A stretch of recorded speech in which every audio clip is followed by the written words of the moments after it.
Bonsoir à toutes et à tous, ce soir je suis à l'Odéon pour aller voir Love de Alexander Zeldin qui nous emmène dans une salle communale en Angleterre, une salle où il y a des SDF, des réfugiés et plein de gens qui sont de passage en attente d'être relogés. Je connais pas son travail, en même temps il est très jeune je crois et il a fait que deux spectacles. Celui-là a été créé en 2016 et on va voir tout de suite ce que ça donne à toutes.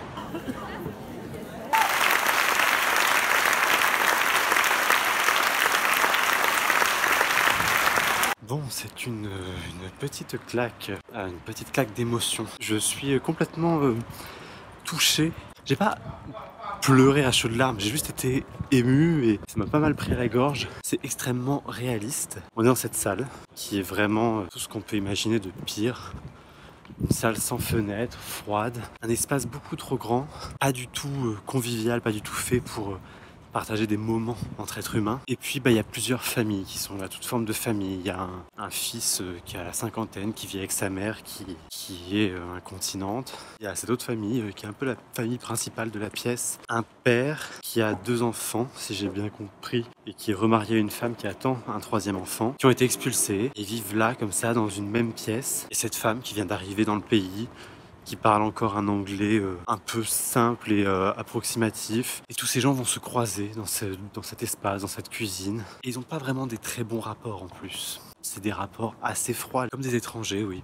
Ils sont étrangers entre eux alors qu'ils sont dans la même galère. Du coup, on n'est pas du tout dans le pathos de la solidarité ou quoi que ce soit. Ce qui est hyper émouvant, c'est notamment dans cette famille, de voir ce père qui continue à essayer de nourrir sa famille, qui continue à fêter Noël et qui décore cette salle atroce, qui est obligé d'aller à la banque alimentaire pour nourrir sa famille et surtout qu'il ne le dit pas à ses enfants, qui veut que ses enfants continuent à avoir une vie quasi normale. Sauf que avoir une vie normale pour eux c'est complètement exceptionnel, notamment quand c'est des choses toutes simples, mais quand il promet à sa fille que quand tout ira mieux, il l'emmènera au McDo. C'est une chose que sûrement toutes les copines de classe de la fille font et en fait pour elle ça sera un truc exceptionnel.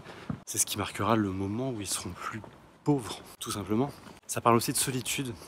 Ces 2 personnes seules, donc il y a cette femme et puis ce gars qui vient de Syrie, qui vient d'arriver. D'un coup ils se croisent et ils échangent 2 mots par politesse et ils se rendent compte que l'un et l'autre parlent arabe et de voir comment une langue en commun, c'est sûrement la seule chose qu'ils ont en commun, mais d'un coup comment une langue en commun peut faire oublier un peu le tragique de la situation, peut amener de la joie, peut amener un réconfort, parce que c'est des personnes qui sont dans une solitude extrême, parce qu'elles sont loin de toutes leurs racines, de tous leurs repères. Ce que je trouve vraiment, vraiment réussi, c'est qu'en fait, personne ne prend la parole pour témoigner ou pour raconter son histoire. On comprend leur histoire, on la découvre, on la devine, uniquement par leur comportement, par ces micro-actions qui se passent, s'il se passe pas grand-chose quand même. On est vraiment sur des vies de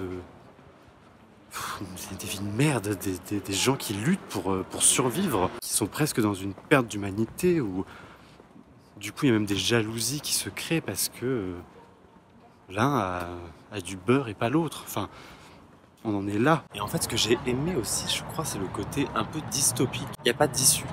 Ces gens ont beau faire tout ce qu'ils peuvent pour retrouver du travail, pour s'en sortir. Ils sont rentrés dans un système, un cercle vicieux qui fait qu'ils ne peuvent pas s'en sortir. Ça paraît impossible. Il y a une fatalité où ils sont pris dans une machine administrative qui ne veut pas d'eux. Et ce qui est extrêmement violent aussi, c'est ça, c'est de les voir, y croire encore, penser qu'ils vont s'en sortir. Cette femme qui pense qu'elle pourra accoucher ailleurs que dans ce refuge. Les services sociaux, les agences pour l'emploi ont beau ne pas être présentes sur scène, on sent tout le cynisme qu'il y a derrière. En tout cas, c'est un spectacle extrêmement touchant et je vous conseille d'aller le voir. Ça joue pas très très longtemps. Voilà, à bientôt.